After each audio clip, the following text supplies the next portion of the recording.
ಎಲ್ರಿಗೂ ನಮಸ್ಕಾರ ಪ್ರಿಯ ವೀಕ್ಷಕರೇ, ನಾನು ನಿಮ್ಮ ಕೃಪಾ. ನನ್ನ ಗುರು ಪರಂಪರೆ ಯೂಟ್ಯೂಬ್ ಚಾನಲ್ಗೆ ಸ್ವಾಗತ. ಎಷ್ಟೋ ಜನಗಳ ಮನೆಯಲ್ಲಿ ಅಂದ್ಕೊಂಡಿರುವಂತಹ ಶುಭ ಕೆಲಸಗಳು ಆಗ್ತಾನೆ ಇರಲ್ಲ.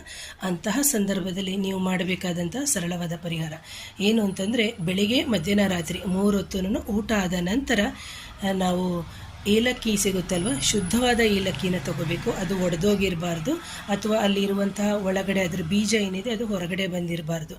ಅಂತಹ ಒಂದು ಶುದ್ಧವಾಗಿರುವಂಥ 2 ಏಲಕ್ಕಿಯನ್ನು ಬೆಳಿಗ್ಗೆ ಮಧ್ಯಾಹ್ನ ರಾತ್ರಿ 3 ಹೊತ್ತು ಊಟ ಆದ ನಂತರ ನೀವು ಜಗಿದು ಅದರ ರಸವನ್ನು ನುಂಗಿ ಜೊತೆಗೆ ಅದರ ಸಿಪ್ಪೆಯನ್ನು ತಿನ್ನೋದ್ರಿಂದ ನೀವು ಮನಸ್ಸಿನಲ್ಲಿ ಅಂದುಕೊಂಡಂತಹ ಕಾರ್ಯಗಳು ಆಗುತ್ತೆ. ಹೇಗೆ ಅಂತಂದರೆ, ನೀವು ಮನಸ್ಸಿನಲ್ಲಿ ಅಂದ್ಕೊಂಡು ಆ 2 ಏಲಕ್ಕಿಯನ್ನು ನೀವು ಬಾಯಿಗೆ ಹಾಕ್ಕೊಂಡು ಜಗಿತಾ ಹೋಗಬೇಕು. ಇದರಿಂದ ನಿಮ್ಮ ಎಷ್ಟೋ ದಿನಗಳಲ್ಲಿ ತಡೆಯಾಗುತ್ತಿರುವಂತಹ ಶುಭ ಕಾಮನೆಗಳು ಈಡೇರುತ್ತೆ ಅಂತ ಹೇಳ್ತೀನಿ ಪ್ರೇಕ್ಷಕರೇ.